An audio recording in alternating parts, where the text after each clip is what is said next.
Hello everyone, this is Remleiz from 40k Theories, and welcome to this newest edition of Adeptus Podcastus, alongside Michael from Tactica Imperialis and EgoQueenAlexis, as always. So firstly, how is everyone doing today? I'm apparently doing really well. Clearly. Yeah, not so bad, thank you. Getting into the time when university throws the kitchen sink at us, but getting there. Just got my Fulgrim book, and I'm super happy about this. Good, good. So, in the news this week, we have new codices incoming for Bangles, Dangles, and Demons. Oh yeah, and before anybody says anything, Lionel Johnson is not in the Codex, sorry. There you go. There was a leak, quote unquote, of the fact that Lion was going to be in it, and that was debunked. That is true. I wouldn't want to, obviously, until I've got the book in my hand, I wouldn't want to say for sure that he's not in the Codex. No, he's not in the Codex at all. I already did some of the pre-orders and everything for my store, and I asked if there was any new product coming out for Tyranids, Blood Angels, and Dark Angels, and they very clearly just stated no.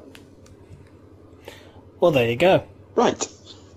I'm sorry, but maybe in a future expansion we'll get the other Primarchs, but right now... If we get something like that rumoured Hunt for the Fallen campaign... That's going to be a badass campaign, by the way. That's been in the rumour mill for ages. I know, but that's probably the only time we will get the Lion, if we get the Lion. And truth be told, unless the Lion's appearance is radically different from his 30k appearance, we are not going to get him until well after the Forge World model, because otherwise, why buy the Forge World model when you can get the plastic one for cheaper? I mean, because even with Gilliam, at least Gilliam's got a radically different appearance than 40k with that new armor and the Emperor's sword and that integrated bolter in his power fist. Yeah, I've often wondered, what are they going to do to him? There's no real difference that they can do to Lion. He's been asleep. Unless he has a big pillow and pajamas. That would be hilarious. They'll have to change his war gear, at least temporarily. They'd have to change his war gear. Well, yeah, because Asriel's got his hat. And Cypher's got his sword. Could you imagine? He's just like, yo, guys, where did I put my hat? And you just see Asriel? I don't know, my lord. Why did you paint it green? Why is it green? Why are you all green? Where's my sword? Oh, about that. Alright, yo, who took my pants?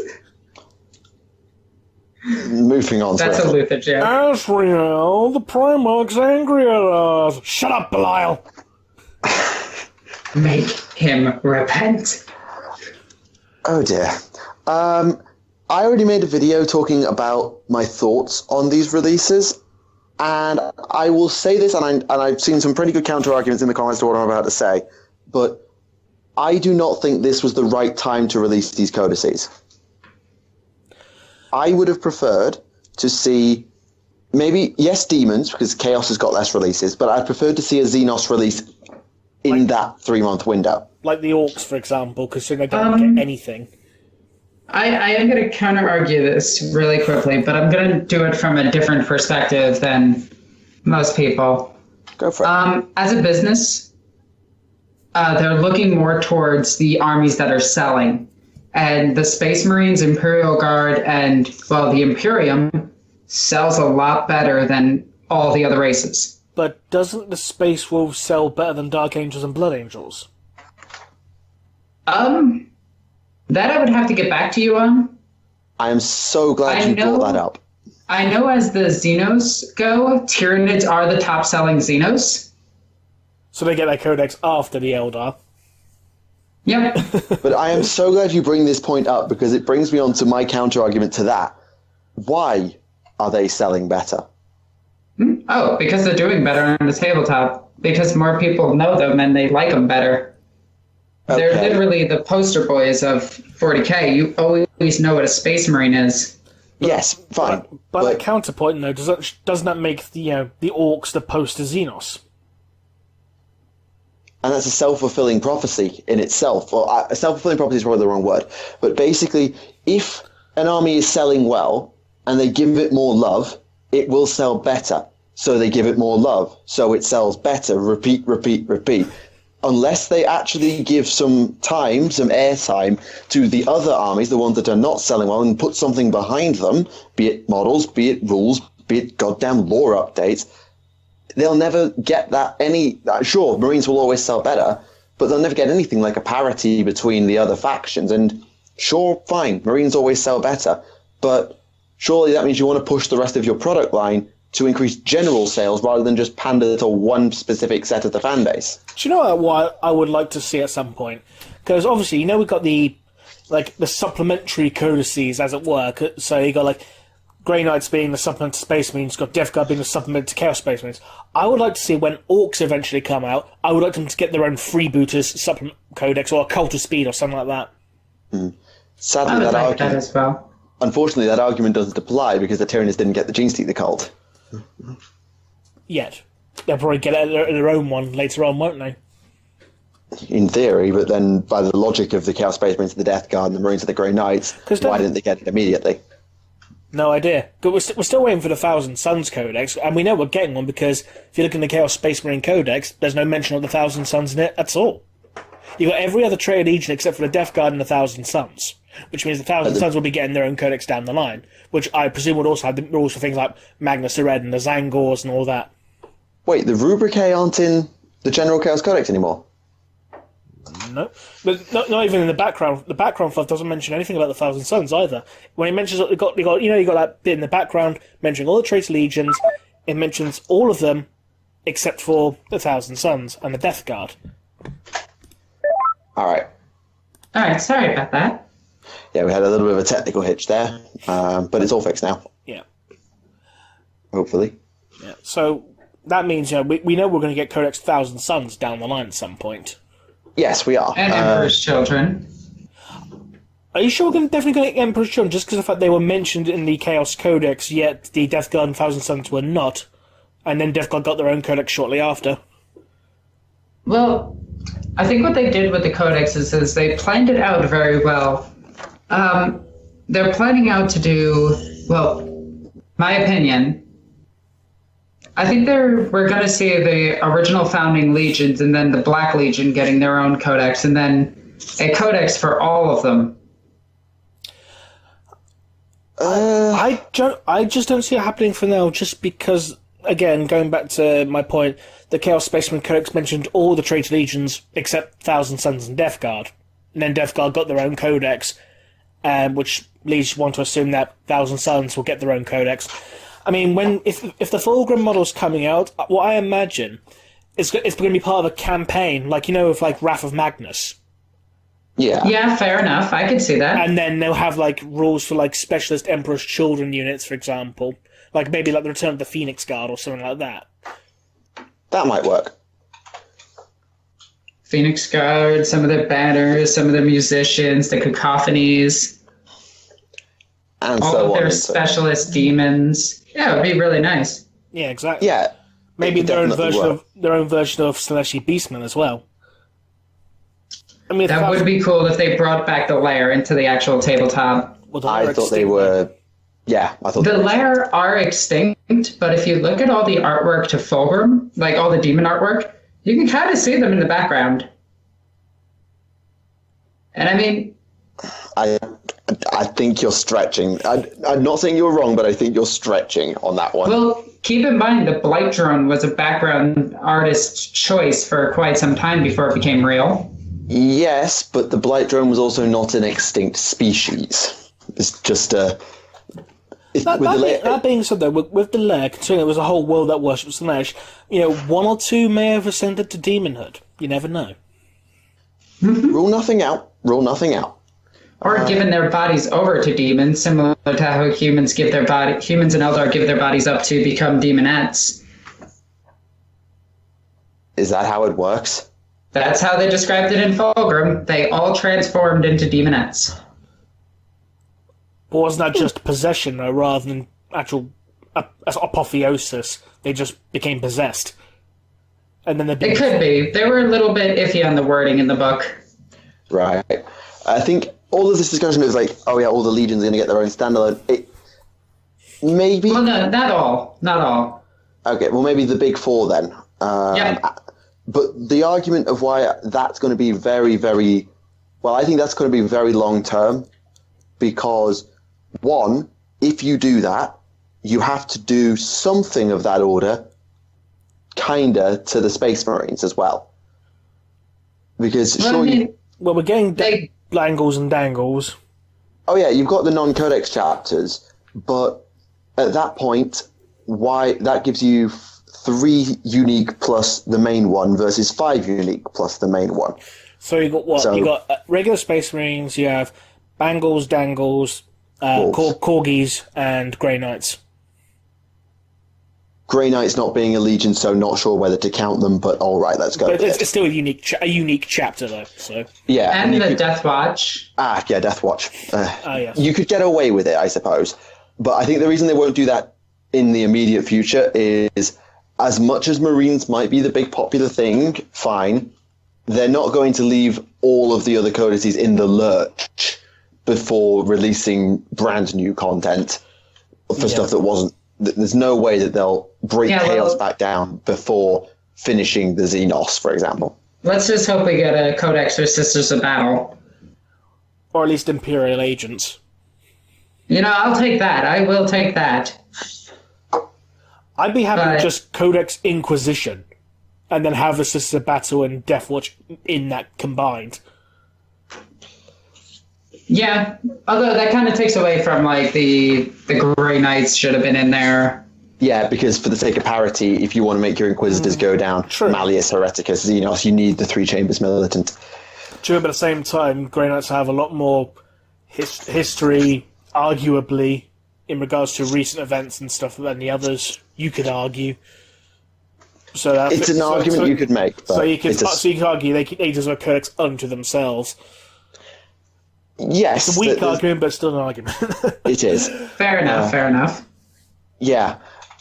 But yeah, that was going back to the entire nexus of where that came from. I would have preferred to see not Blood Angels, Dark Angels now, because the reason that Dark Angels being now would have been nice is because it would have tied into a Lion release, because it's about that time of year now. Yeah. It's about 4 months since, well, it's not quite 4 months, but it's heading toward 4 months since Mortarion came out. He was about 4 months after Guilliman came out.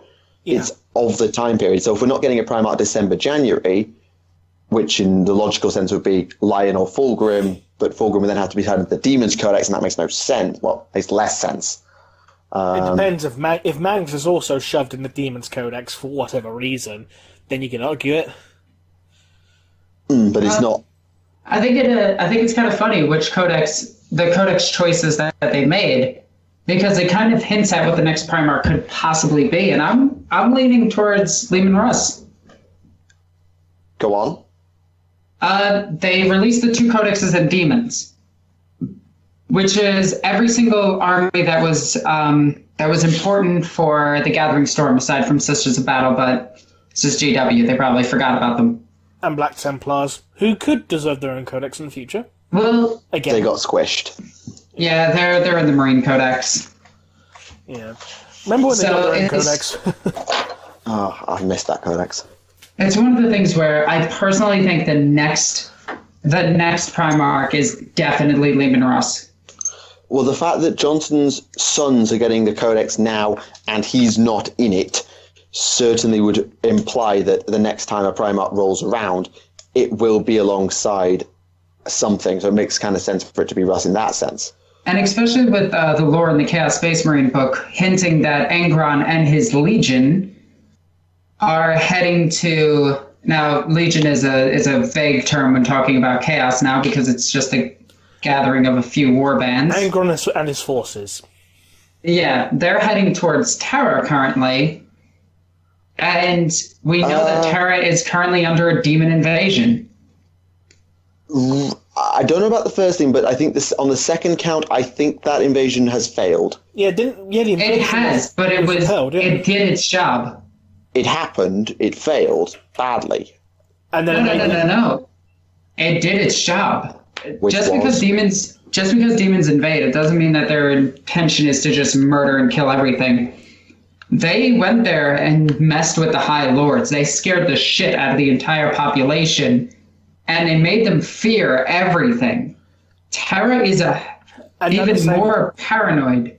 But at the same time, the demons also kicked the hornet's nest. Like, oh, now the 10,000 are fully alert and ready and ready for duty. But that could also be part of their plan. They pulled them away from Terra a little bit. I didn't see the thing about Angron heading for Terra, because the last I knew... It's a little blurb in the Chaos Space Marine Codex. Last I heard he was heading towards Armageddon, wasn't he? He was. They attempted to summon him on Armageddon and failed. Right, my bad. You're not wrong. It's not an apology thing. It's just they did fail. We summon you, Angron. A bloodletter walks out. What the hell am I here? I'm Angeron. You spelt it wrong. Angeron. No, they summon the Pokemon. Angron. Agron. That would be so great. They look at the portal and it's like, damn it. What it actually was the White Scars did something. They summoned a Zangoose? What? No. The White Scars are listed by name as one of the chapters involved in stopping the ritual to summon Angron. Okay, just because they drove there doesn't mean they actually did anything. They drove there, honked their horns and went, hey, cut it out. Watching you. Then again, I really just wish their fluff was written better. I just wish there was more of it. Because all of their fluff just is like, they drove at their enemies and died. Well, that seems stupid. Why didn't they just deep strike behind them and kill them? They were in high orbit, right? Because they had jets. Because they like to go fast. They're rolling around at the speed of sound. They got places to go. They got to follow their rainbow warriors. How long have you been wanting to do that joke? 3 seconds. Remleiz is good at bad jokes on the fly. I am. That was pretty bad. I'll give you that one. But was it dad joke quality? No. Then it wasn't that bad. Yeah, it was like a little bit above a pun.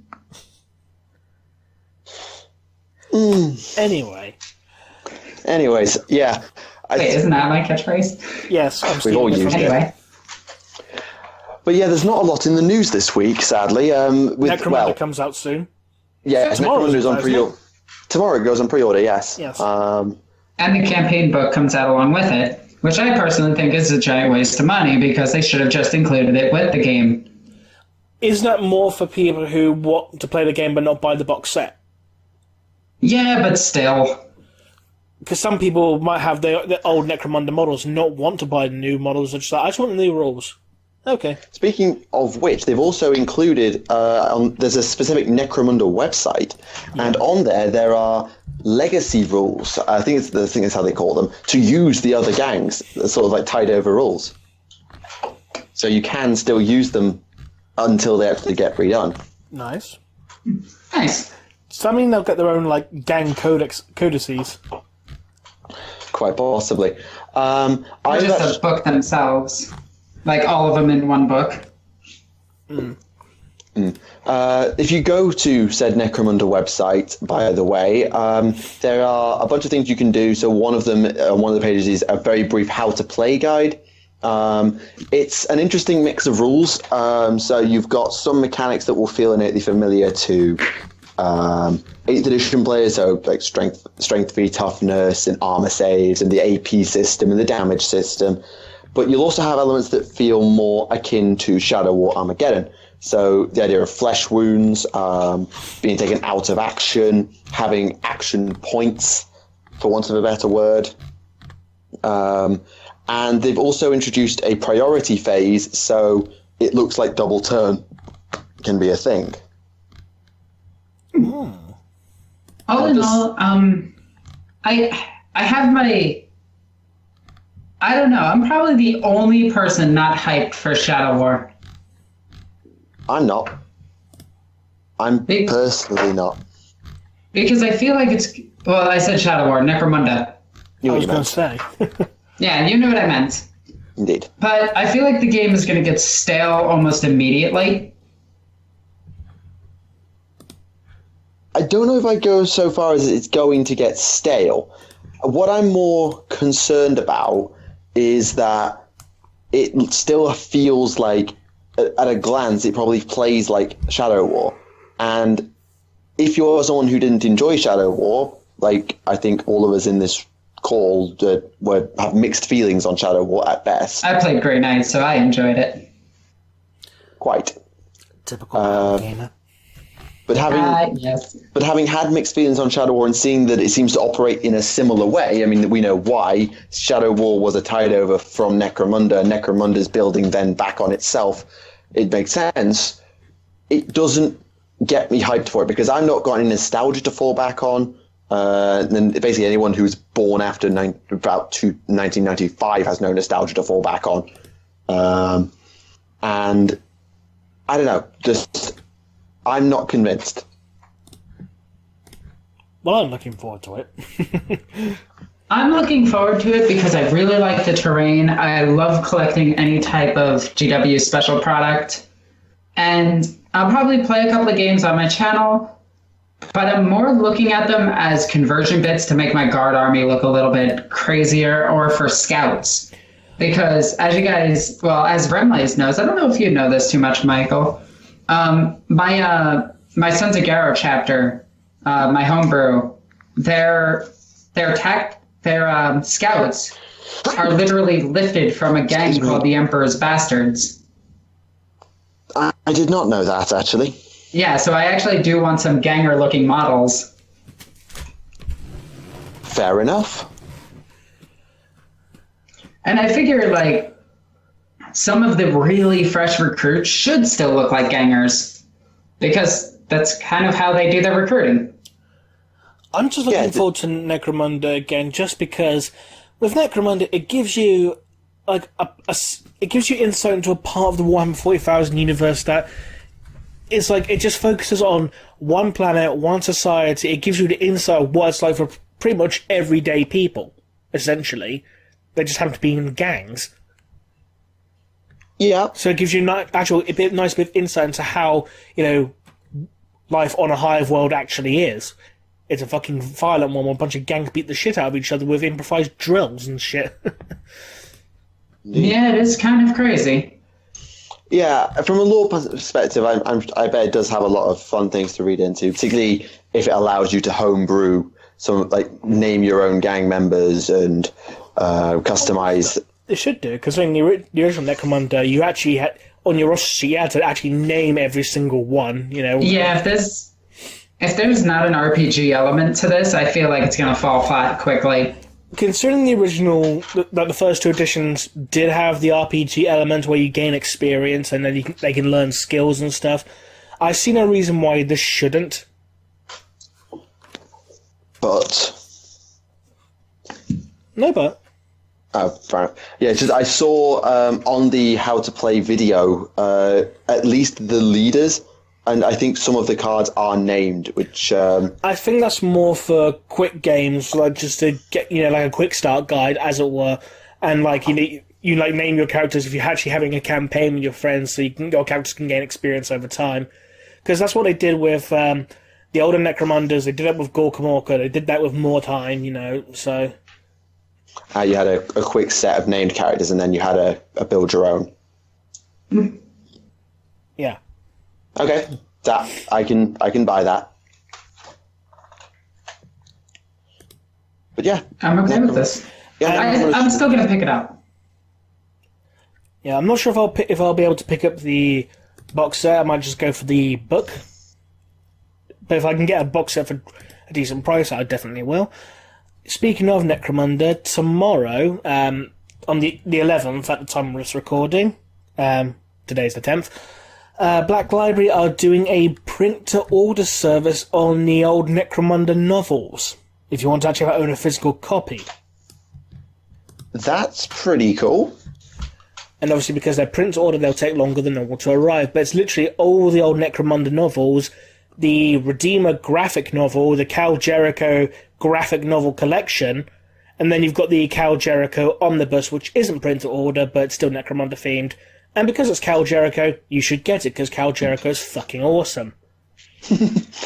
Interesting, there's also an interesting fan rumour that Cal Jericho is the father of Caiaphas Cain. Interesting. Yeah. And their evidence? Well, I think Remleiz wants to save this for a theory of his own. A brief thing going for that, apparently in one of the Caiaphas Cain's novels, he mentions that his father was a hive ganger who was the son of an inquisitor, which what Cal Jericho is, because his mother was an inquisitor of the Ordo Xenos. Nice. And the planetary governor of Necromunda as well, so... Okay, it's not a completely unfounded idea. So if Cal Jericho had a kid, and then Cal Jericho just up and left the kid or was killed at some point, then that kid, the Imperial officials can look at him. So he's a son of this kid's the son of someone who was the son of an inquisitor and a planetary governor. Yeah, they're important enough to make into a commissar. But it also implies that to become a commissar, you're an orphan. Generally, you are. They come from the Schola Progeniums normally, and it's the same with Sisters of Battle. They're generally taken as orphan children. Yeah, the Schola Progenium basically churns out the Militarum Tempestus, the Officio Assassinorum to an extent, and commissars. Commissars, Sisters of Battle, and others. Seriously, the amount of things that come out of the Schola Progenium is absolutely ludicrous. Well, bear in mind the amount of orphans and the Imperium concern the fact that literally the Imperium's at war all the time. Yeah. There's going to be a lot of orphans. It's only orphans of Imperial officials who get taken on, but indeed. But at the same time, the son of a planetary governor and inquisitor, that's still prestigious blood in their veins. Yeah, true enough. Yeah. In fact, I'm not sure if the mother was an inquisitor or an inquisitorial lord. I'm just going to double check that. Because if it's an inquisitor lord, that makes it even more prestigious. Indeed. When was, just for those of you people who haven't read the books, when was Cal Jericho around, and do we know what happened to him in the end? I couldn't tell you that off the top of my head. All we know it was M40 something. Right. Fair enough. Son of Helena Jericho, who was Lady Jenna Orakiel. No, she was just regular Inquisitor. Interesting enough, though, she also used Xenos, Eldar weaponry specifically. That's not outside the ordinary. Yeah, her favourite weapon was a shuriken pistol, funnily enough. Fair dues. Interesting choice. And her warband included an old astropath and a Kroot. Huh. Yo, Kroot are awesome. And an Eldar. See? She went around freeing the Kroot. And 4 gunslingers. So I just imagine she had about 4 cowboys. So, Michael, when are you going to free those Kroot? Hashtag free the Kroot. We're not doing this. See, you're not freeing the Kroot. Jesus, Michael. Yes, I have any influence in this, and I'm not doing this again. Not doing it again. Not doing it again. He's only of the Earth cast. He's not an ethereal. Alexis. Get out. Alexis. Turned around. How about Alexis? Is that better? That's more accurate, isn't it, for an ethereal, isn't it? Aun? Aun. It depends on your personal preference. Alexis, there we go. No, that sounds like somebody's on me. Wait, no, that just made it worse. I mean, I know what you and Ghost were talking about earlier, but still. God's sake. Oh god, here we go. Rage quit incoming. Anyway, are we ready to move on to the questions? I'm just quickly looking. Little things that are new releases from Forge World. We have Space Wolf Horus Heresy Era Terminators, the Varagir, and we have a redone Tiger Shark. Which the Tiger Shark is pretty nasty if it hits.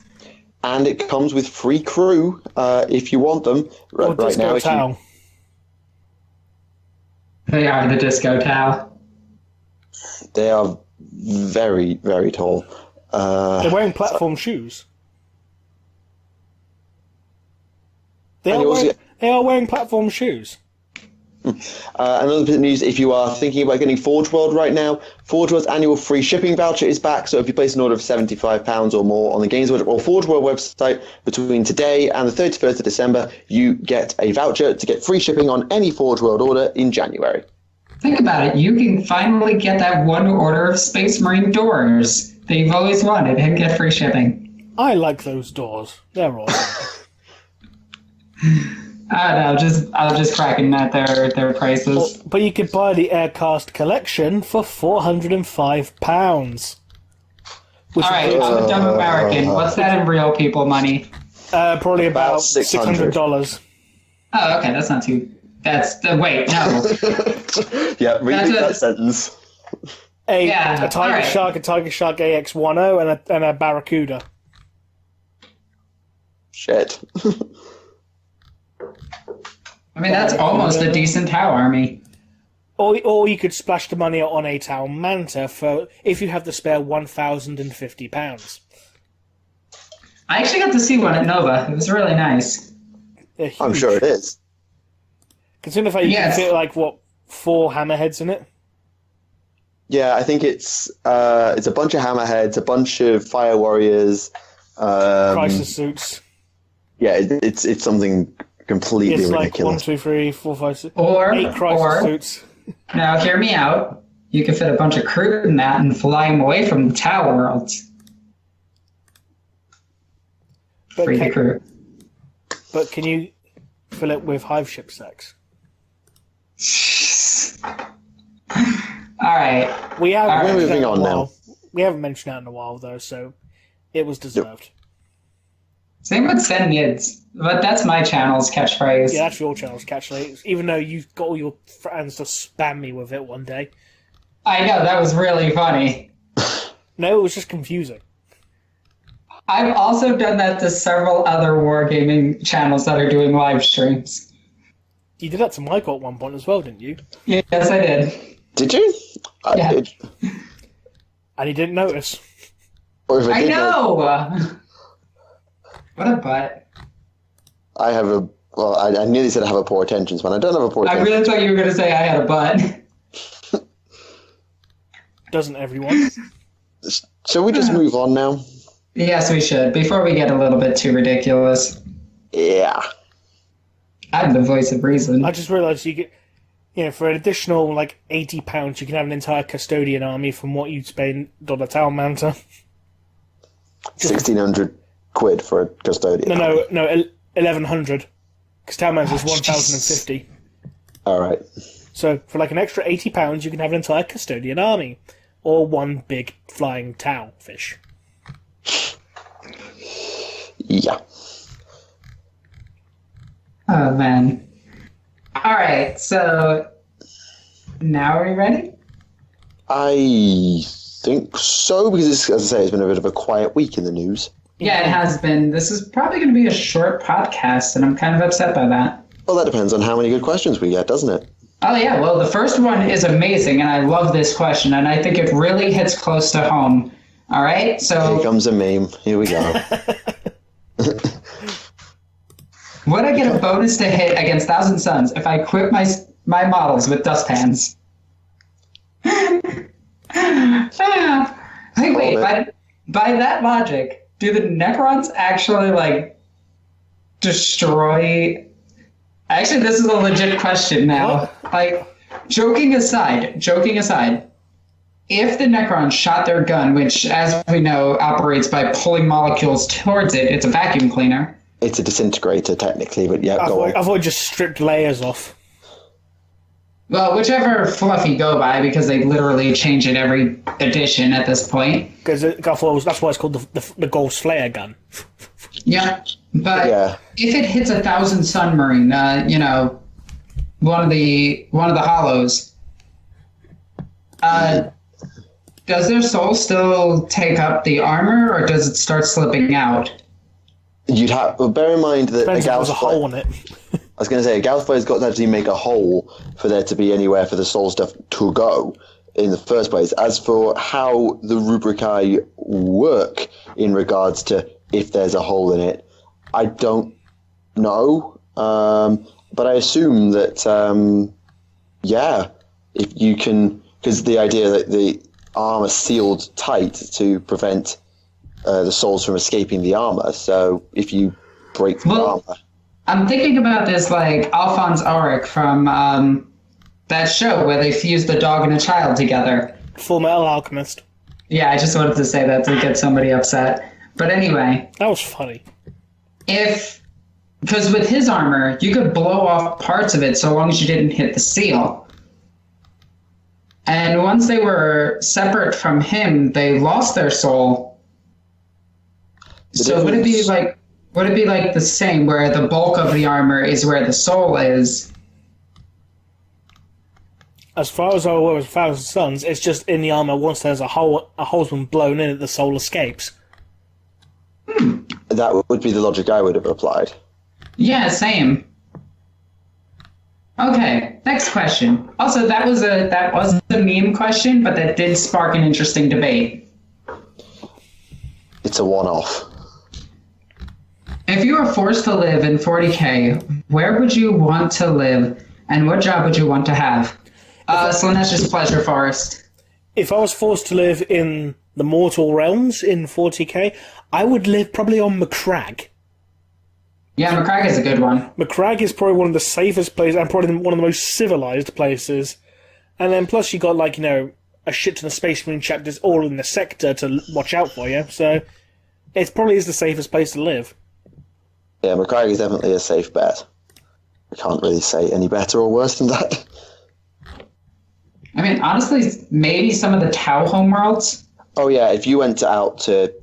I call it Tau because it's got the apostrophe, but then now the entire species has the apostrophe, so I can't really call it that. If you go out to Tau or to Viola... Well, actually, no, has Viola been invaded? It might have been. Yeah, some of the Tau homeworlds, now that, particularly from the first sphere, would be a pretty safe bet. I still think I would take the realm of Slaanesh. And then So much art. It's so beautiful. And it ends up just being that scene from Hellraiser. I'm okay with it. Can blanks be made into Space Marine or Primarchs Space Marines? No. Really? Yeah. Trying to remember what source was, but I actually remember reading that they've actually tried making a blank into a Space Marine, and every time they tried it just killed the blank. Interesting. The gene seed actually causes something akin to a psychic backlash, which actually kills them. Well, yeah, I mean, all the Primarchs were psychic to an extent. Yes. So organ rejection based on that would... It just flat out kills them. But then again, this is the Imperium where they never check blood types. Quite. That still annoys me. How upset do you think Guilliman is that Lorgar won the war, and now the Imperium is religious? I would have to reference Dark Imperium to see... Well, basically, that's basically looking at the Emperor Divinity argument. Is he okay with the concept of the Emperor being worshipped as a god? Because if I remember Monarchia correctly, and I might be wrong, so feel free to correct me on this, I feel like Guilliman didn't want to bomb Monarchia to pieces. If I remember it correctly, I don't think Guilliman wanted to bomb Monarchia into the ground because of what Lorgar was saying and doing. Either he thought it was too extreme or unjustified, I don't know. So, I don't think Guilliman's problem with Lorgar was the idea of the Emperor being a god. I think his problem with Lorgar is Calth. Yeah. Because literally, the word bearers lands on Calth, and the Ultramarines like, hey, what are you guys doing here? Oh no, I'm dead. Yeah. And I just imagine in regards to Monarchia, I was like, Dad, don't you think blowing us up a successor? Fuck you, I'm the Emperor! Bang! That's the abridged version. Yeah, so... I mean, it's pretty accurate. Yeah, so I don't think Guilliman's annoyed at Lorgar for the whole God Emperor business, particularly if he's even annoyed at all. He just hates him for what the fuck he did at Calth, because saying that it was literally the betrayal. Absolutely. Yeah. Question for Alexis, me. Both Michael and Remleiz released their reverse heresy stories. Question goes on to say, how come I haven't? I actually have. I stopped it halfway through because I didn't read enough of the books, and I've been catching up on the Horus Heresy books. I'm up to book 46. And I'm trying to get the rest of them. Yeah, I should also point out that my one that I did was horrendously poorly informed, and I would probably, if I did it again, have some rather different opinions on what I actually said. Yeah, and mine would just be Fulgrim. Mine will just be Fulgrim bombarding Horus and then telling the Emperor himself. No, I did like the fact that people seemed to like how I portrayed Lorgar in mine when I had him crucify one of the traitors with a little sign saying, like, Ave Imperator Heretic. I did enjoy that. That's actually really cool. And the way Magnus was treated, I was initially annoyed, but I came around to love the way you treated Magnus. Yes. Question, did Russ ever find out that he was tricked to attack Prospero? I don't think he... It was long after he found out he was actually tricked. Because the burning of Prospero technically took place before the actual... The heresy. Yeah, exactly, yeah. So it was not until after the heresy was in full swing he realised he'd been tricked. However, there was also a conversation between, I believe it was the demon that possessed one of the Space Wolf, like, human scowls. I forget his name right now, and it's annoying me. Caspar Hauser? Hauser, that's the one. Yeah. Bjorn and Valdor, where the demon flat out states, if I remember it correctly, that Burning of Prospero was set up to wipe out the Thousand Sons of Space Wolves. It was not it wasn't done because the Emperor wanted it done. It was done because Chaos wanted those two armies out of the way. Well, yeah, because the Space Wolves were physically one of the strongest, and Thousand Sons were dangerous wildcards. Absolutely. So even if Russ didn't find out immediately he was set up by Horus to do it, that conversation, if Bjorn chose to A, believe it, and B, relay it, would have maybe started him to realize, wait, what's wrong here? I did love at the end of the Burning of Prospero when you see the demon, he's like got a power over everyone just by saying their name. Then he goes to Bjorn and goes, Bear! Bear! Why aren't you stopping? Bear! Bear! It's like, it's Bjorn, bitch! Poof, essentially. Because Caspar Hauser didn't realise that Bjorn meant Bear, or Bear meant Bjorn, or whatever. Oh dear, that's... Because he had the Fenrisian language pre-programmed into his mind. And the Rune Priest's like, oh, so you know Fenrisian? I was like, I'm speaking Fenrisian? Huh?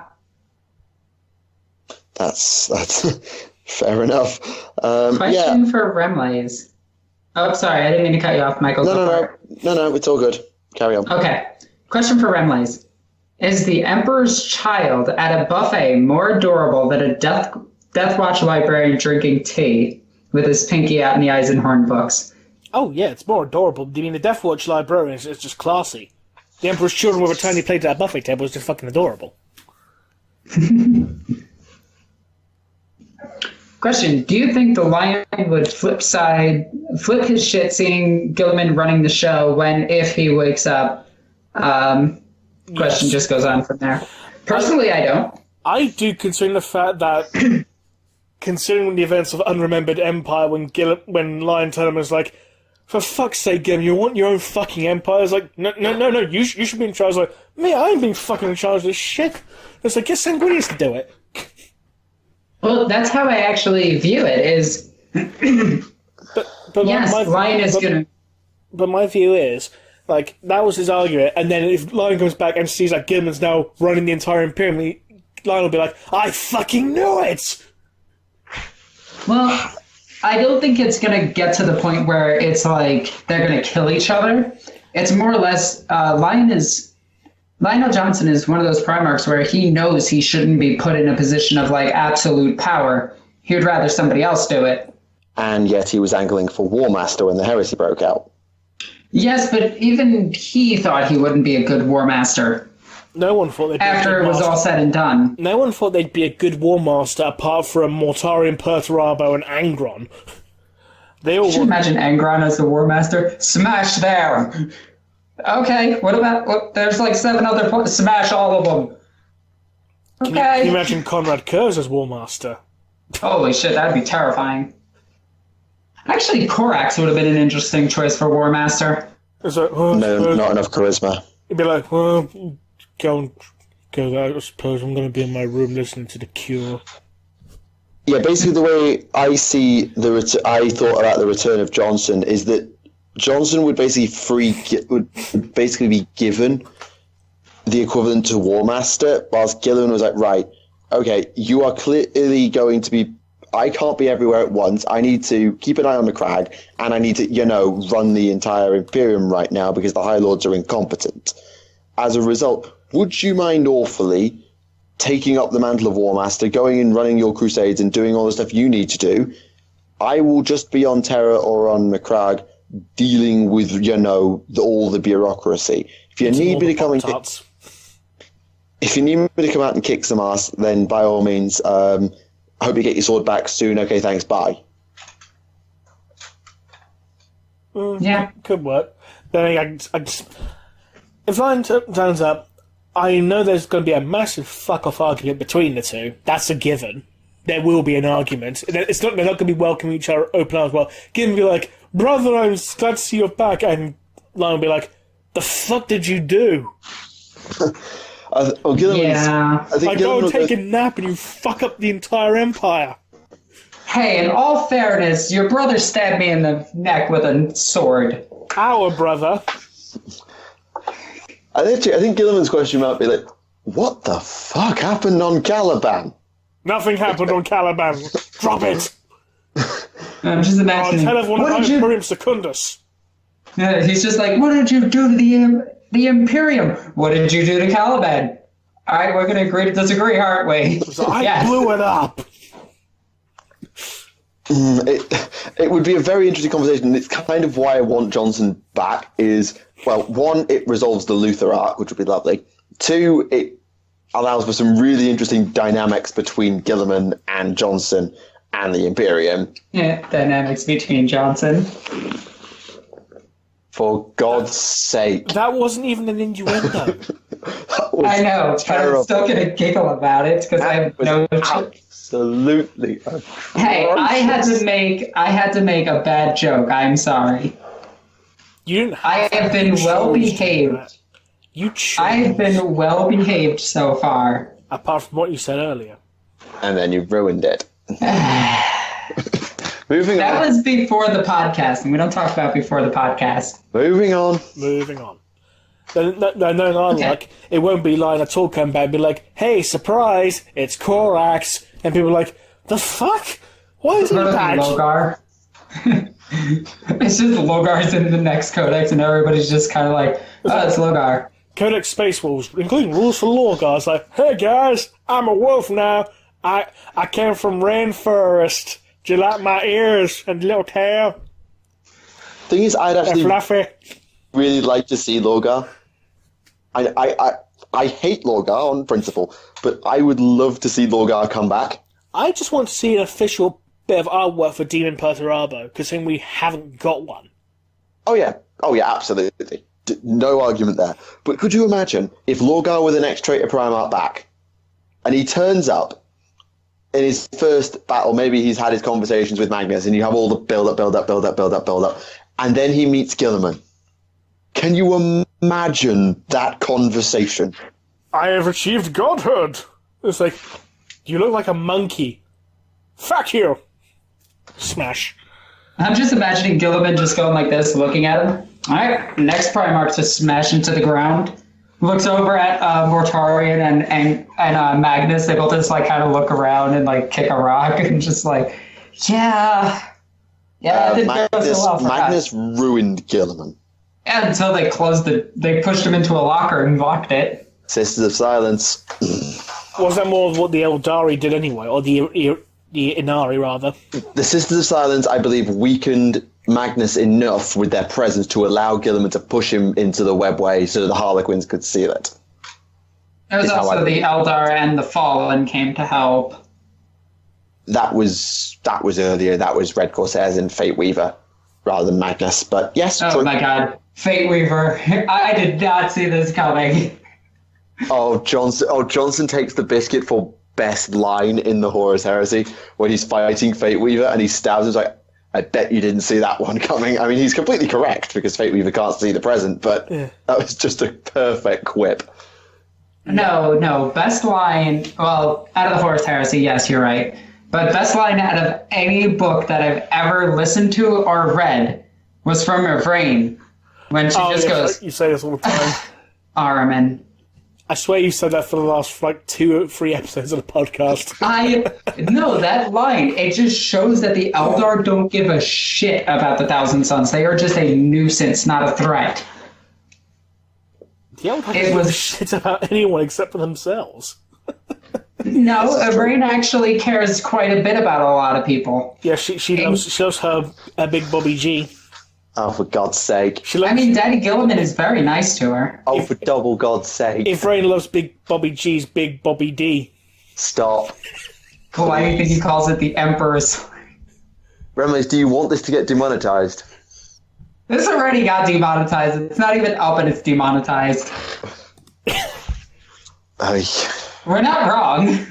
Yeah. All right, next question.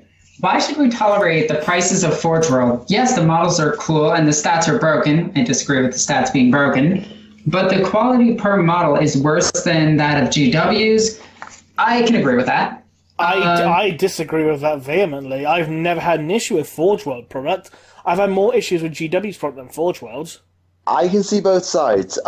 If you were buying a large amount of models from Forge World, as in you were buying squad after squad after squad, then I can see there being more issues than you get in your average resin kit than you would in your average plastic kit. However, I have, from every model I've ever bought from Forge World, which granted is not many, I've had no reason to complain. They have been top-notch and more detailed than the plastic. Granted, the plastic technology is much better than it used to be. There is much less of a discernible difference between the two at a glance. But I still think Forge World are justified slightly for individual models. One of my favorite things I have... Sorry, carry on. From my point of view, and I've bought a lot of Forge World kits. I have 4 Hero Duels. I have a Hierophant. No, wait, what's the flyer? That's the Hero Duel, and then there's Paradin. I have that. I have the Stonecrusher Carnifex. I have the Dharmakaran. I have a ton of Forge World stuff. The Spartan was probably the worst kit that I've ever put together. And I think I just did get maybe a bad cast. I do find it amusing that GW did troll me for that one. But that was really amusing. 3 days after I released my Spartan video, they released their Spartan video and show it in detail everything that I did wrong. And I was just like, you know what? Good on you. Yeah, I'm proud of that. I think the problem with the risk with Forge World is that, particularly as the kits get bigger and bigger, there is more risk of a bad cast. I think the average, I already said it really, but there's more, like, your average component is more likely to have a miscast in Forge World resin than GW plastic. Also, resin is just more fragile. More detailed, but more fragile. It's nowhere near as bad as Finecast. Nowhere near as bad. It's a lot higher quality than Finecast. In all fairness... Because Finecast will just break if you look at it funny. In all fairness, at this point, I would take a Finecast Sister of Battle Army. I would rather take one that wouldn't break upon looking up on it, but hey. It's better than what we have now. But justifying their prices, I will admit that Forge World's prices are a bit ridiculous. I don't really have anything to justify that to because they're the only, I don't have anything to compare it to because, no, actually I do. I play Magic the Gathering. They're not expensive compared to Magic. And I know everybody's going to be like, oh, well, herp derp, you can make a deck for like $50. Most Magic the Gathering decks average in the 300 to 500 range for good decks. And that's just cards. Yep, this you're getting an entire detailed model that never gets out of print. Well, can always be used and never falls out of a standard. I think it's not the actual number that's the problem. It's like why. I think if I was to interpret the question, it's like not why are Forge World the cost they are. It's why are Forge Worlds so much more expensive than Games Workshop. Or than ChinaCast. I'm pretty sure this guy is relating it directly to ChinaCast. Firstly, fuck ChinaCast, it's terrible stuff. Secondly, the reason why Forge World models are generally much more expensive is because generally they are of a much higher quality. Really, generally, like in regards to the actual sculpting and the detail involved. And the fact I don't know. My boo has 2 ChinaCast models, and you cannot tell the difference. When I went to Nova, you legit can't tell the difference between the actual Warlord Titan and the ChinaCast Warlord Titan. So it's one of those things where it's... The problem is, though, with the ChinaCast stuff, since they use a cheaper quality resin, it will eventually break down over time at a much quicker rate than the higher quality stuff. Maybe. And I still have yet to test that myself. I do want to do a couple of tests with some ChinaCast stuff, but I will not... I don't know. I can understand where this guy is coming from. Especially being that I have a feeling that he's an American, so paying Forge World shipping prices are ridiculous. And yes, I know the voucher and everything right now, but on average, the prices are astronomically high. Yeah. But again, you're generally paying for the shipping price. That's your biggest issue, though, isn't it? Being an American. Well, no, there's the prices in general, but I don't like spending a big number at once. Actually, here's a very nice little comparison then. If one of you would go to Games Workshop and the other go to Forge World and get the cost of Typhus and Callus Typhon, the new Typhus from Games Workshop and Forge World's Callus Typhon. Because they're 2 new kits-ish of the highest quality GW's got. They're both done quite modern era, same character, and both done to an extreme level of detail. Admittedly, Callus Typhon comes with a scenic base, but I'd be interested to see what the difference actually is. Well, Callus Typhon is £36, and that's including the scenic base. Is it a 2-tier? It's a 2-tier base. So you got a regular base and the scenic base as well. Yeah, that's common for the Horus Heresy character series. Whereas Typhus, it's just easy for me to look this up because I'm actually working in English. My name Alexis isn't for a direct number comparison. If I go to Typhus is £25. Okay. Yeah, but you can tell by the way he walks. I'm sorry. So yeah, you're paying 11 quid for a fancy base and it to be in resin and a slightly different sculpt. One that looks a lot less cartoony for one. I admit I love the Callus Typhon sculpt. I genuinely think it is one of the best sculpts I've ever seen. But we're talking... Don't forget as well, you've also got the additional head option as well, so you are getting additional parts of it as well. And I think for the character models, I think Forge World is justified in its high prices because it can do so much more. Yeah. But for things like the large tanks, especially now that Forge World doesn't have the monopoly on it, because obviously GW's got the Trigon, the Baneblade, the Shadow Sword, the Stomper, I can sort of see why people might want a bit better parity across the super heavy range. Yeah. I was just looking at the Typhon base, and the base is stupidly detailed. It's like the scenic bases, like for all the Horus Heresy character series, detailed. Even on freaking Garrow, it looks amazing. Yeah, like I've only done Magnus's gaming base. His scenic base, I don't even want to try. It's ludicrous. All right. How much is Khan's Khan the Betrayer's model on Games Workshop site? Oh, that's a question. I'm gonna put a number of 20 on it without having seen it. Just because looking at the Khan the Bloody model, which is, again, £36.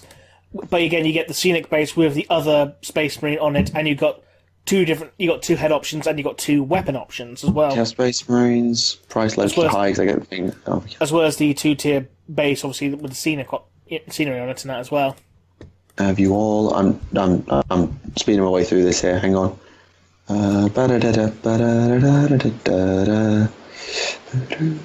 22. Right. But there you go. That's, I suppose that's an answer, as it were. Yeah. Okay. Moving on. If an orc spore were to take root in the Amazon jungle and went undiscovered for a year, oh my god, before emerging, would the world today be able to withstand? No. They would just nuke South America. I was going to say, because if you leave orcs for a year to reproduce, even though there's only one of them to start with, yeah, you're fucked. Yeah, they'll just nuke South America to ashes. It's like the only way to deal with that. Or yeah, burn it. Would Primarchs Marines be accepted or shunned by the Black Dragons? I would assume accepted. To be honest, they would probably look at them eye to eye. Now, if you don't get that reference, the Black Dragons are like 10 foot tall. Due to their gene seed flaw. Yep. Quote unquote flaw, sorry. That apparently passes all purity checks. Which the Inquisition is baffled about. Unsurprisingly. If the Emperor lived during the Golden Age of technology, why doesn't he know everything an STC knows? Actually, he does. The splintered memory argument comes to mind. Yeah. But I mean, he rebuilt a knight by hand. Psychically. But yes. Yeah. He can heal. Right. He can heal Mechanicus Striders as well by touching them. He's like, there you go. Your machine's healed now. That happened in the intro to Mechanicum. Yeah, he is a technomancer, I think is the official term. Also, Also, we really need a new model for Ragnar Blackmane, because he's had the same fucking model the same model since 1994. Oh, gee, there's only an entire army that was left from there that needs new models. The Sisters' army didn't come out until 1998. I know, but I'm still upset by it. And besides, the Rune Priest and Terminator army you can still buy. That's fucking Rogue Trader era that's still available. It's Rogue Trader Termi armor. That needs replacing. Awesome. That needs replacing. Or at the very least being put into the classics range. Exactly, and you're still paying £12 for a dinky little tiny Terminator. That's very skinny. In all fairness, if you put oversized those head. I actually have quite a few of the tiny metal Terminators. If you put them and design a base with them, they look pretty good still. And I just realised for the Ragnar Blackmane model, they've modified to actually give them platform shoes now. Of course, to make you notice platform shoes. Look, I will show you the Ragnar Blackmane model. Just look at the bottom of his shoes. All right, just have a look. Look at the bottom of his shoes. He's wearing little spiky platforms.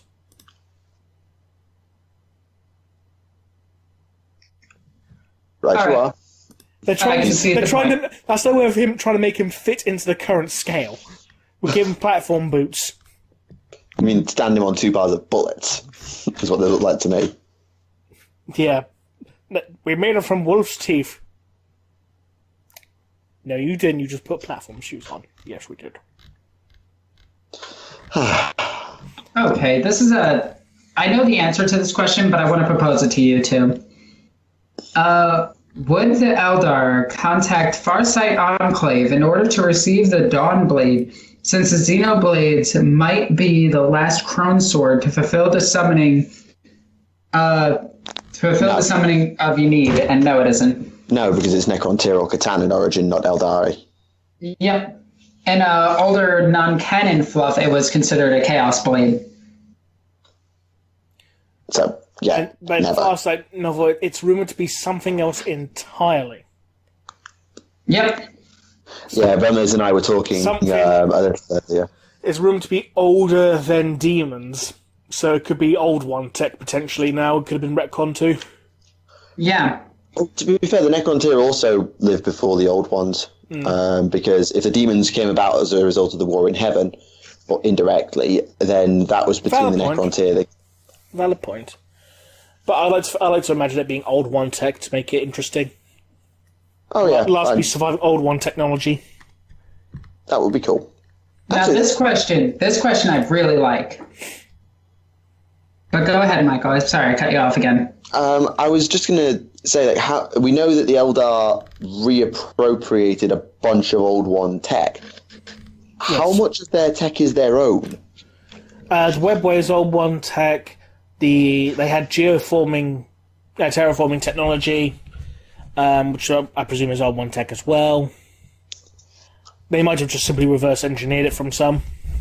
Yeah, it's like the Craft World's Spirit Stones and the like.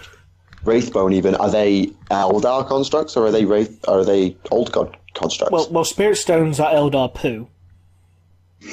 God damn it! I know you're being serious. That's canon. It's made from Eldar poo. I'm not joking. I'm being serious. They're made from Eldar poo. But Wraithbone, that's a different issue entirely. I know.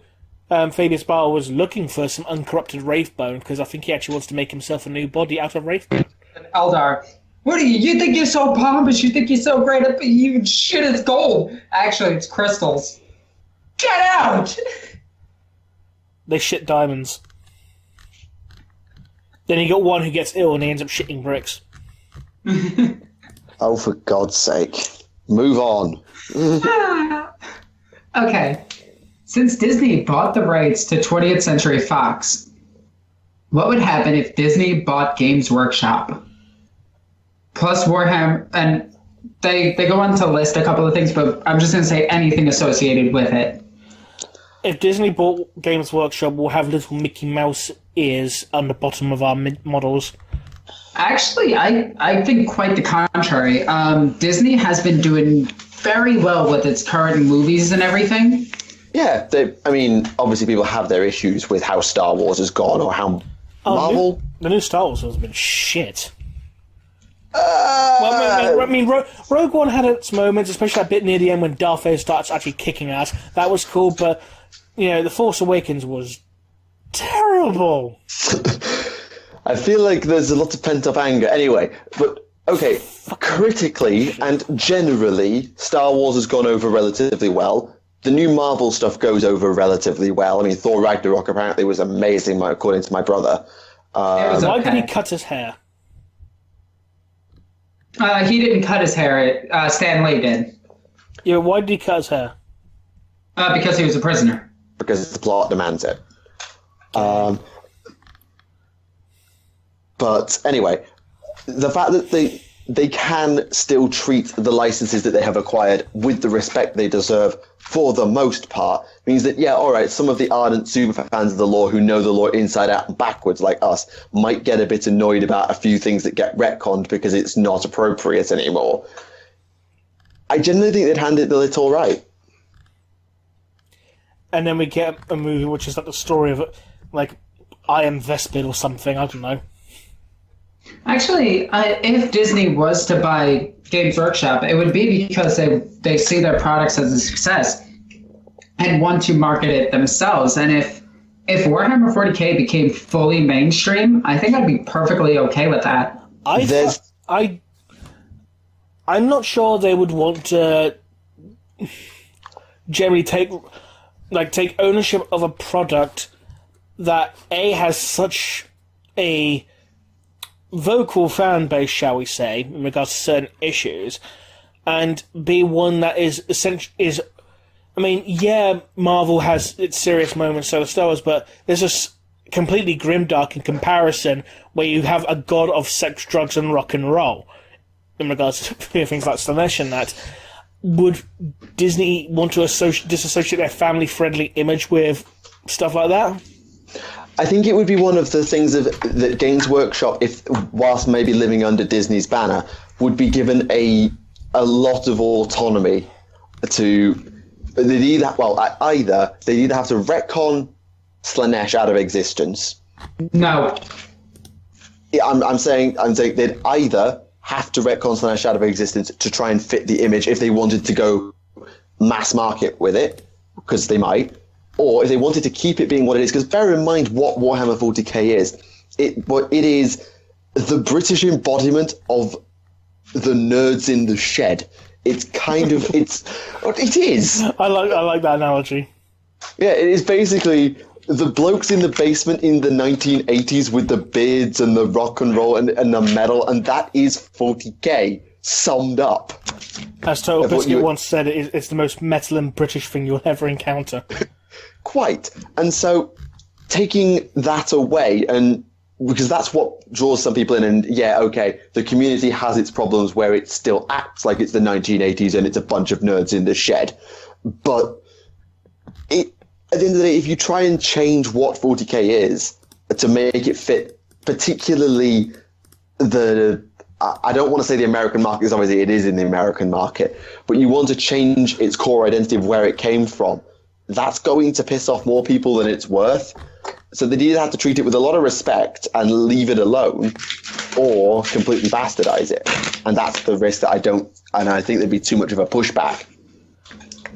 Also, unrelated note, I had no idea you could use soul grinders in Age of Sigmar. Really? Yeah, apparently. I just had a quick look at Age of Sigmar's list, and it had the thing for the Season of War Firestorm. You click the Fist of the Everchosen list, click View All, and scroll down. Just next to the Jabberslith and underneath the Mutalith, you got the fucking Soul Grinder. I've played against a Soul Grinder 2 years ago. I've known about. Yeah, I've known about that for a long time. Why have you got Soul Grinders in Age of Sigmar? Why have you got... It's like, hello, I'm a Defiler with a claw and a sword. Well, the Soul Grinder was in Fantasy. Was it? Yes. Since when? Since it was in the Chaos Demons range, and everything in the Chaos Demons range was cross-game at that time. Yeah. This is only news to you. This is news to only you. I'm sorry. You are the only person shocked by this. I hadn't bought anything in bloody years at that point. Bear in mind. Yeah, I think the Soul Grinder came out around the time that the Slaaneshi Chariots came out. And all of them there was a little rules booklet in the back of White Dwarf, I'm pretty sure, that had the rules for all of them for both games. Who's eating? Alexis. And you also need to bear in mind that technology and engines of war in Age of Sigmar and Fantasy is not completely unfounded. I mean, god damn it, there's a steam tank, and you've got the Dwarvens, the character nobles, who are basically steampunk the army. Well, yeah, so that's steampunk, not literally a defiler with a demon sitting on it. I get where you're coming from, I do. But it is news to you and only you, I'm afraid. Next question. Okay. Next question. Did anyone ever buy Smorg's model? Smaug? Yes. Smorg. Yes. I never played the Hobbit games. I played the Lord of the Rings for 5 minutes, so Paying no. £300 for a model. What? He's £300, and apparently. Actually, hang on. Why are we complaining about this when we were literally talking about the Manta earlier? Because the Manta is a hell of a lot bigger. You can fit an entire army in it. Make your point. I still remember when Games Workshop said, "Yeah, this is our best-selling model of the year." Smaug. No, I don't believe you for a fucking second, GW. Nope. You claim to believe that a Hobbit miniature is your best-selling one of the year? It might have brought you the most actual flat revenue, as in profit per model. From the maybe. 3 people who bought it. Yeah, you might have made a huge profit off it compared to the other kits, but you won't have sold the most by volume. I'm sorry, no. No. Anyway, moving on to questions. What would happen if a perpetual killed Lucius? Whatever, I'm not doing the argument of Lucius, he's a dead meme. He's a plot device, makes no sense. How is a fight between Wolfen, Russ, and Demon Magnus more epic than a rematch between Wolfen, Russ, and Demon Engron? Actually, it wouldn't be a rematch because Russ was never a wolf in, but I think they mean in regards to the fact that Russ and Angron had a fight, and then would Prospero Mark II be more epic than Knight of the Wolf Mark II? burning a Prospero. I can still imagine Demon Angron and Wolf and Russ would have a massive brawl. Let's be honest. It would be quite the fight. Whereas I think the way Demon Magnus would end up fighting Demon Russ in close combat would be solely if Magnus ended up, like on Prospero, backed into a corner. Because why else would he want to get anywhere near Demon Russ? Yeah. Okay.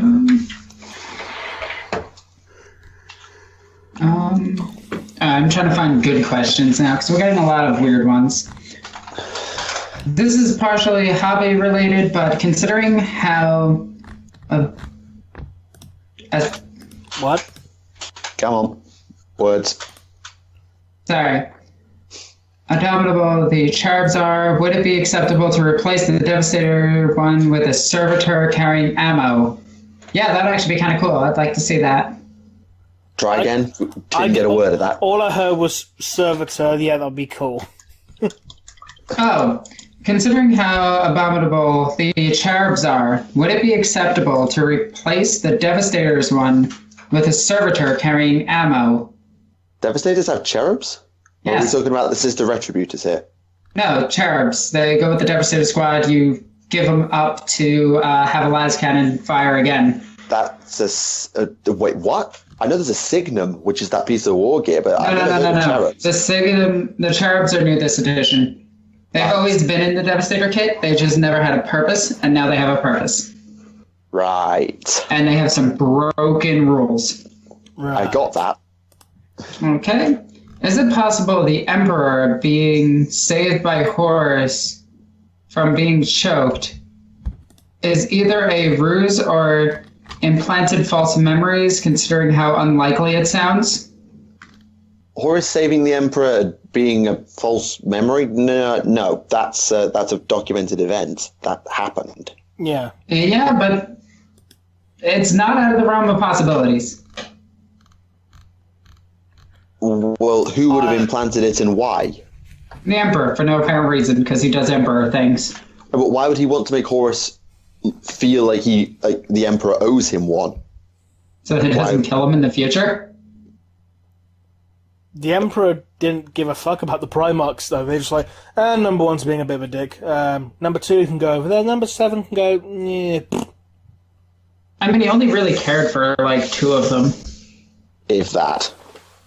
He can. I mean, he did actually have some feelings for Horus.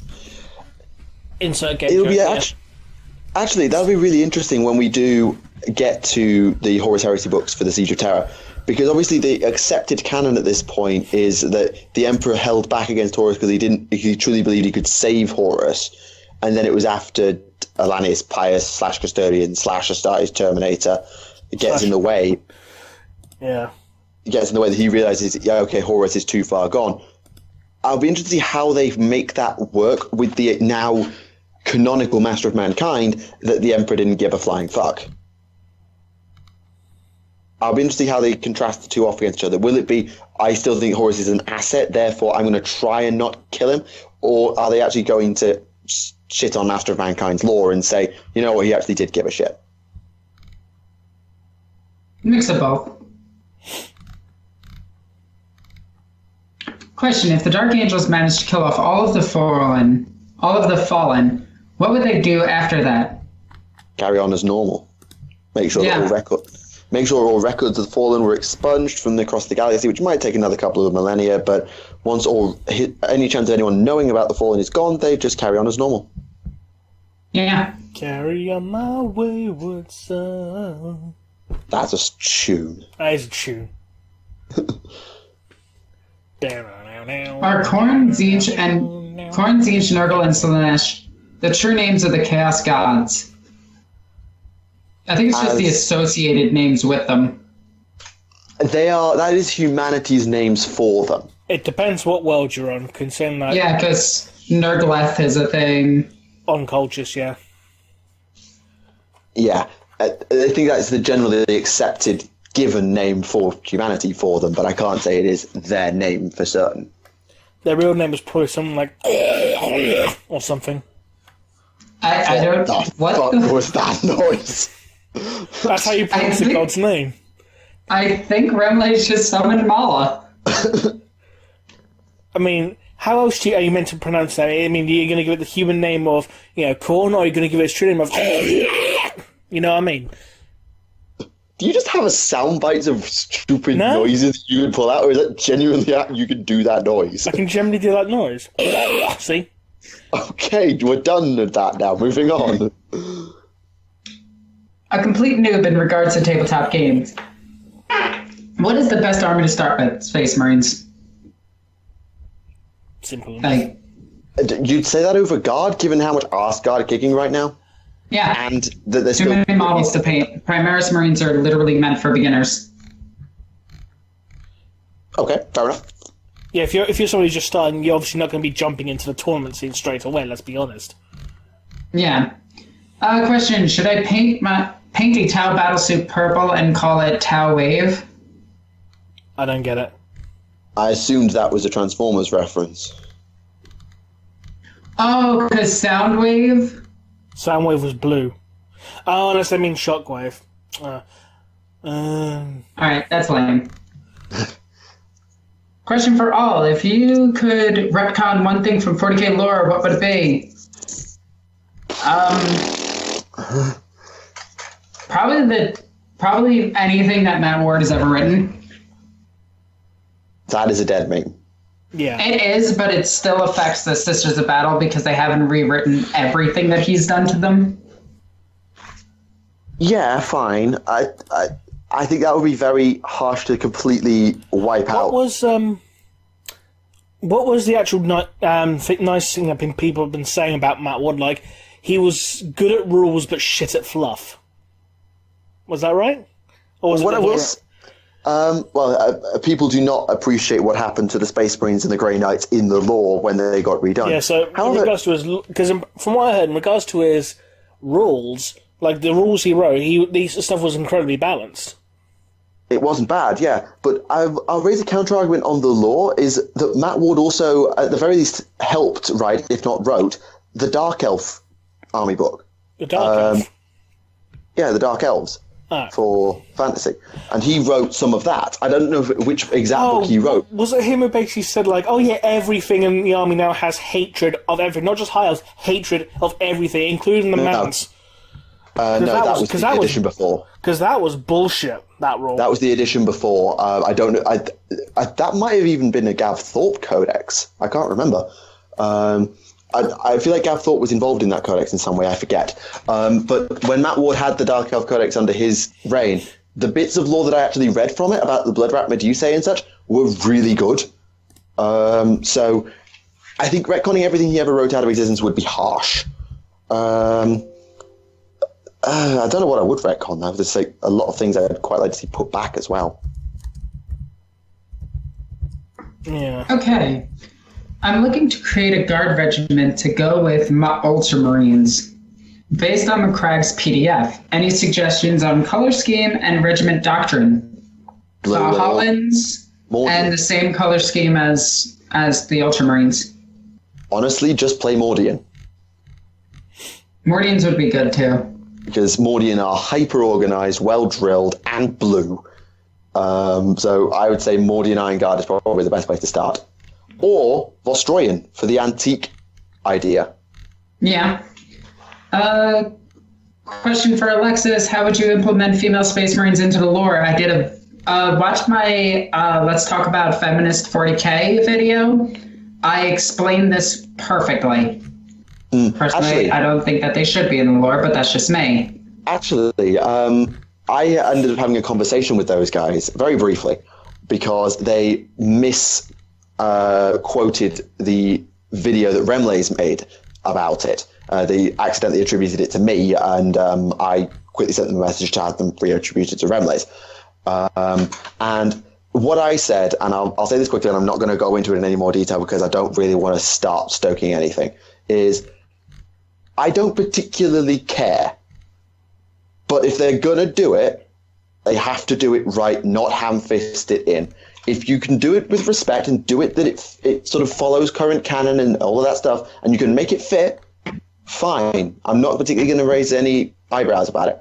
Where I'll have a problem is if you do it badly, because that feels like pandering, and then you've just wasted your time and pissed everybody off. Yeah. And I'm not going to say any more. Okay. Question for Alexis. I really like the lore behind the salamanders, since they seem like the only good they're the only good guys. I know Ultramarines are the way to go rules-wise for Space Marines, but salamanders at least decent enough to be viable? Yes. If you're playing a splinter fleet of an Imperial army, I would heavily suggest that you do a detachment of salamanders with a whole bunch of Devastators with cherubs with all of them, a captain with jump pack, combi weapon, power fist, it's pretty decent, and snipers, because that rerolling once to hit and once to wound is extremely good for them. I thought the Salamander's tattoo was you got to reroll 1-1, or like one fail. Yeah, one fail to hit, one fail to wound per squad. It makes them really good snipers. True, maybe I misunderstood what you said, where it sounded like it was like re-rolling everything, which is, I know it isn't. But yeah, the problem is Sallies don't play the way that Sallies are supposed to play. Like, them being good, I've got a problem with, because like, when you think of Salamanders, I don't think of dudes with snipers and las cannons. I give that to the Raven Guard. Yeah. Like, Salamanders are I shouldn't say designed. Their principle is flame melter. So melter guns working with that system, absolutely it will. But it doesn't fit the Salamander ethos to play that way, is all I'll say. Mm-hmm. All right, got to post the same question twice.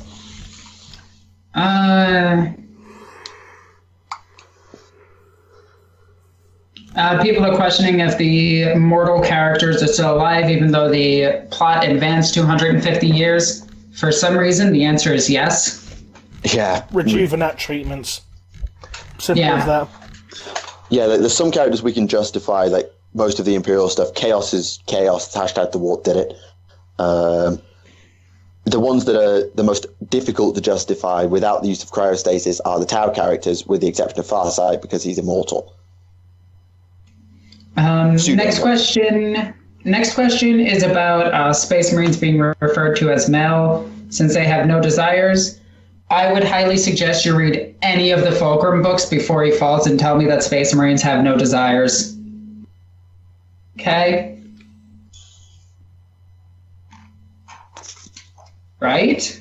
Mm-hmm. I mean, they make it very clear that they want to do things. Well, funny thing is, well, the Phasma style progenitor novel, there's a bit where he goes on to a ship of another Emperor's Children warband, and he notes that there's a deck where they're doing all sorts of things. Like some of them are getting tattoos, some of them are taking drugs, and some of them are actually fucking slaves to the point where they're actually killing them. Yep. So lovely. So we know their biological, well, at least in the Emperor's Children's case, their parts work, but according to Soul Hunter, generally, they don't have a desire to actually do things sexually. Well, just because you don't have a desire doesn't mean it's impossible. I never said it was. Oh no, I'm just agreeing with your point. Basically, generally, they tend not to have the desire, but obviously, because, Slanesh. Not necessarily just that, just, lack of discipline as well. It starts to make things... It was like, let's do this shit. Yeah, fair enough. After all the talk of other galaxies, I got to thinking, do you think adding a dwarf galaxy, explained below, to the lore would be interesting? And do you think it could do it well enough, and if so, how? And a dwarf galaxy is 1/10 the size of the Milky Way. Right, sorry, I was trying to work out what they meant by that definition. I'd rather not end up doing the whole thing of like, hey, let's now go to other galaxies. I'd rather keep the extragalactic stuff limited to the NIDS. Yeah, that's really it. Keeping the plot, following the plot in just the Milky Way is enough of a pain in the ass. And you also have to consider the fact that it's a long fucking way. Yeah, there's a big distance between galaxies. Yeah, I mean, obviously the warp is capable of shortening that drastically, and the webway the same, but we don't believe the webway stretches beyond the limits of the known galaxy, and if the warp does, well, it's the warp, it's so unpredictable that it would never work over such long distances. And considering the nearest galaxy is Andromeda, which is definitely not a dwarf galaxy, you actually have to use actual astronomical calendars to see where everything is, and there might not be one for a long way away. So, sorry, no. Question from Michael. Oh no. You mentioned in your 40k stories on Harlequins that they are welcome among Dark Eldar and Eldar, Craftworld Eldar. Does that mean that both Dark Eldar and Craftworlds can become Harlequins? As far as we're aware, there is no prerequisite to becoming a Harlequin. It just happens completely at random. Eldar will just up and go and become Harlequins.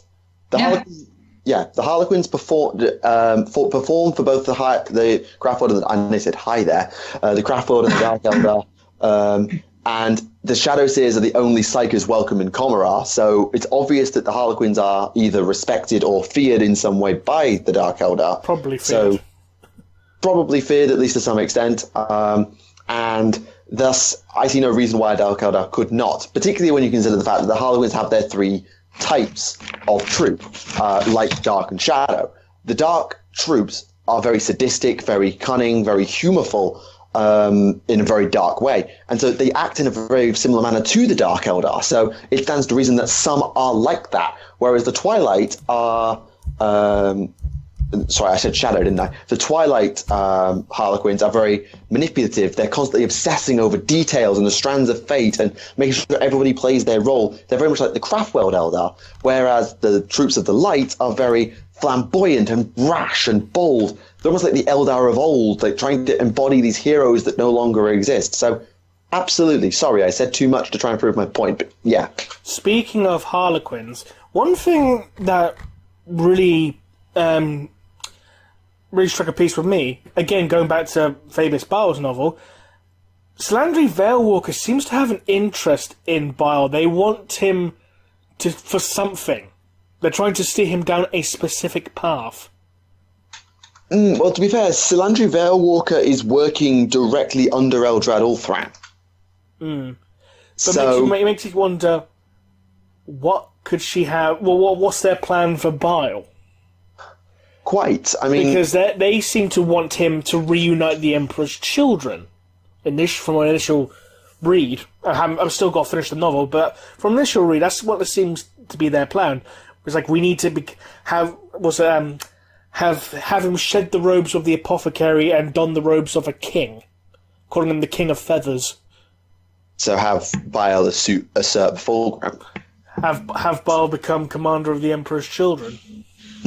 Well, Veilwalker directly has been involved in Prince Yeriel, making sure he took up the Crone Sword, the Spear of Twilight. She made sure that happened, even though she wasn't there.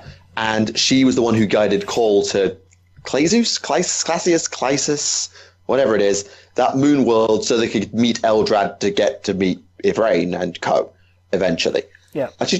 So I get the feeling that if she's working directly under Eldrad, it makes sense that she's pulling the strings of Inade and Slaanesh, because obviously Inade, I don't know the exact lore behind Inade, but Inade is prophesied as like the returning god of the dead that will see the Eldar reborn in a way, and hopefully see Slaanesh undone. I mean, obviously...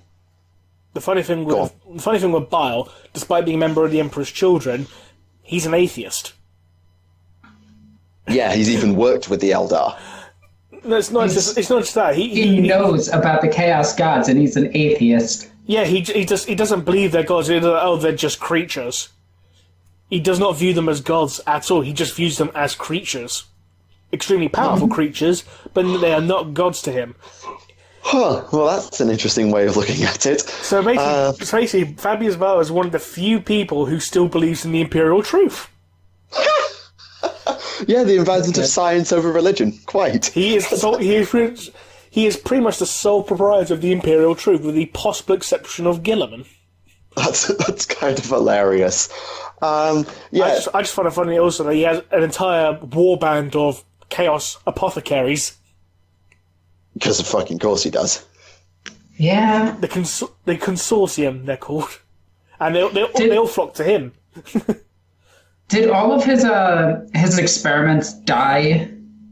If you're referring to the Primarch clones, yes. No, the sisters. The Glandhounds. Yeah. Did they die? A lot of them did. Okay. But a lot of them isn't all of them. The Harlequins butchered most of them, and then Bile just basically looked at their corpse and goes, okay, I need to make them faster, I will know for the next batch. Right. But yeah, I can see... Yeah, go on, carry on. Oh, I was going to go on to the next question. Yeah, absolutely, carry on. Question for Michael. Uh-oh. Would you like a small series of novels about Logar actually doing something, and with his legion to invade the Tau space, ending with Logar turning an ethereal to worship the Chaos Gods? What I would like to see with Logar is Logar doing something. I'm not asking for a series. I'm not asking for much. I'm just saying I'd like to see how Logar views the universe right now, because obviously he started it. In a way, well, I know it's Erebus of Corferan for being technical, but he started it. And I went for a nap for about 10,000 years. Yeah, and I'm not going to use your reference, but he's been out of commission for the past 10,000 years. I want to know where he's at. Well, I know where he is. I want to know what he's thinking and what he wants to see this galaxy become. The idea of invading Tau space and converting an ethereal, fine. If you want to make that the plot, make that the plot. Because obviously that means that Chaos Tau is officially re-canonized. Not that it isn't already. It is properly shoved down people's throats and said, yes, this is now canon, fuck you. Deal with it. Quite. So if you want to make that the plot, fine. But I just would like to see I want to know where everybody is in this new setting, whether that's the Xenos, whether that's the Primarch. I want to know where everyone is and what everyone's doing right now. All right. Question for Remleiz. If the Night Lords remained loyal, a hell of a stretch, but run with me here, which of the Loyalist legions would replace him? The Raven Guard? Dark Angels? The easy answer would be Dark Angels, considering half of them already did turn to Chaos. But that's the easy answer. The main reason Night Lords actually fell is because Nighthorns basically hated everyone, and the Night Lords were a bunch of criminals. They basically just joined because, like, hey, this looks like it's going to be more fun, essentially. I think it also helped that at the time of Istvan 3, the Night Lords were being recalled to answer for what they'd been up to, so it was kind of a good way to dodge Daddy's punishment to go and join up with Horus. And the funny thing is, as well, in regards to that, it wasn't so much the fact that they were butchering people that brought them back to Terra, it's the fact that Comrade Curse went up to Rogador and basically knocked him the fuck out. Literally, he knocked him out, started beating on him, then Sigismund was like, Curse, what have you done? I was like, I knocked him the fuck out, bitch. Do you know why? Do you know why that fight started? It's because Fulgrim's a fucking tattletale. Yeah.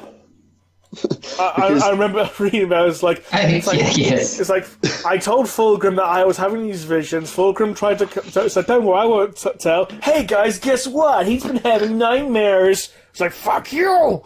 In all fairness, Fulgrim tried his best. Fulgrim told. He's a snitch. Snitches get stitches. Who are you, Enzo fucking Amore? Enzo Amore? I didn't realize you watched WWE.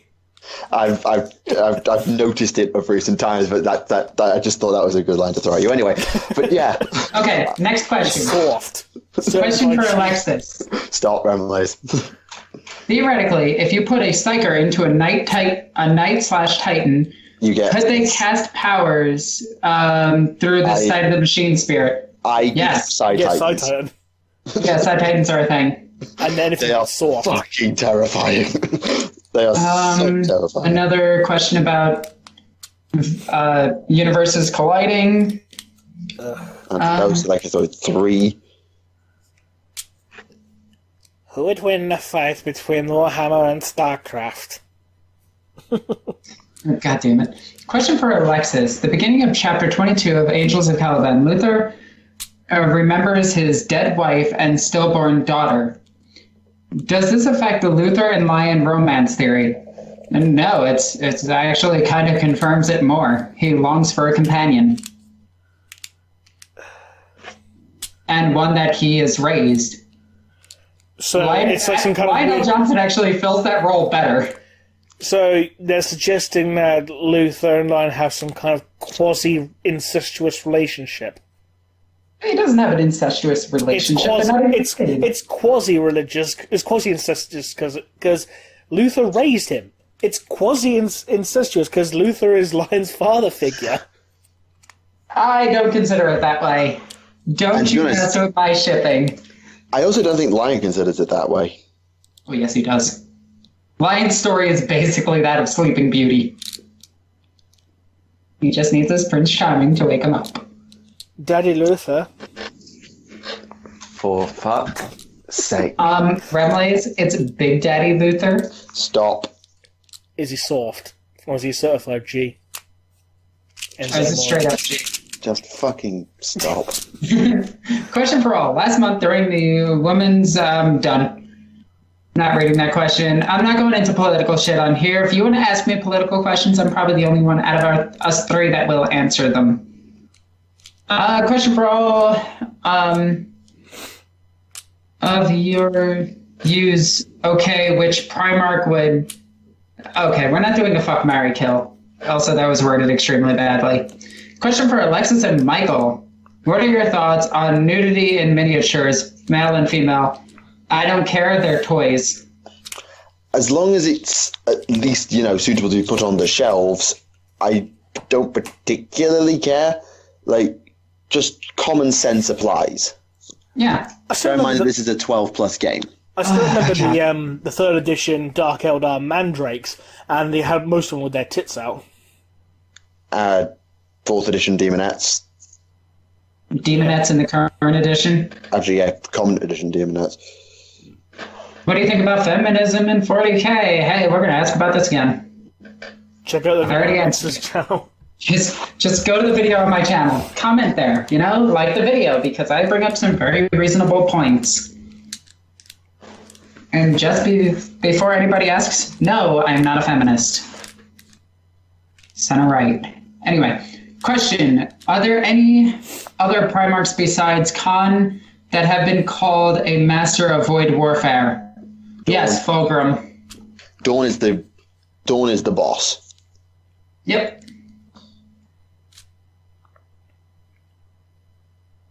Oh, that was actually a good one. Well, yeah, somebody was supposed to say no. But anyway. From his... oh, fine. Who's a better Hereticus Inquisitor? Gideon? Lore or Katarina Greyfax? I would go Greyfax. Who are the other ones? Lore. Who? Gideon Lore? The only Gideon I can think of is Ravenel. Anyway. Eisenhorn. There you go. No way, you can't mess with Granny Greyfax. Eisenhorn's more badass.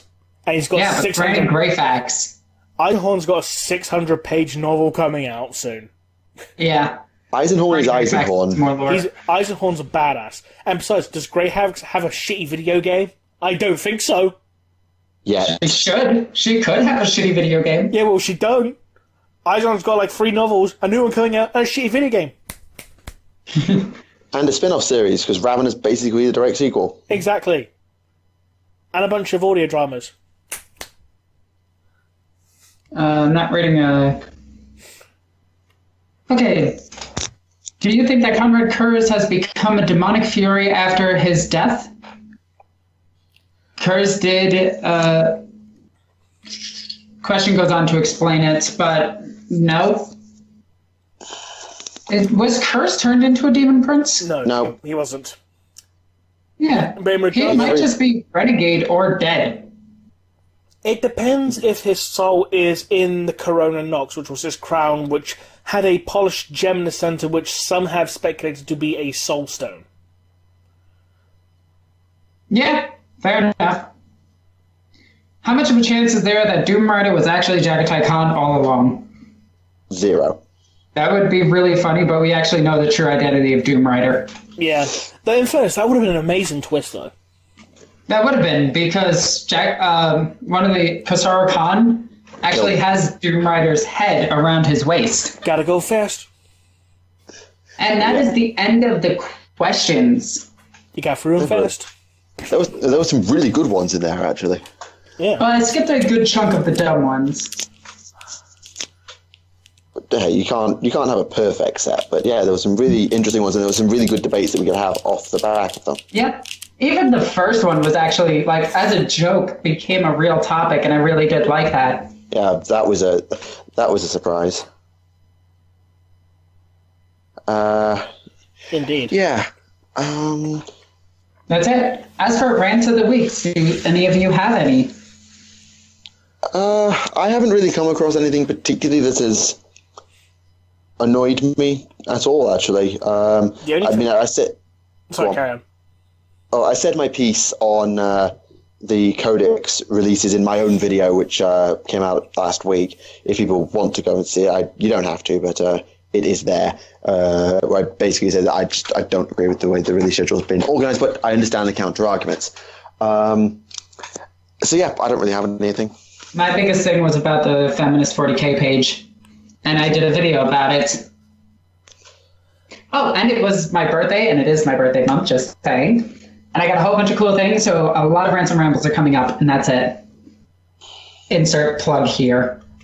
Yeah. And I'm just annoyed at the fact that I have to read through fucking Fire Warrior. Oh no, I'm so sorry. Actually, yeah, I know why. Sorry. Yeah. Yep. Be grateful. So, does that wrap up this episode of Adeptus Podcastus? I believe Unless it it- does. Yeah, unless anyone has any points that are not particularly rants or just want to raise a question or whatever. I'm pretty good. I can't think of anything. So, in that case, thank you very much for everyone for tuning in to watch us this week. Make sure to tune in to us next time when we'll be on Michael's channel, where we may or may not have a guest. Until then, this has been Remleiz from 40K Theories. This has been Michael from Tactica Imperialis. I'm Alexis. Love me. And we'll see you all again next time. Bye-bye.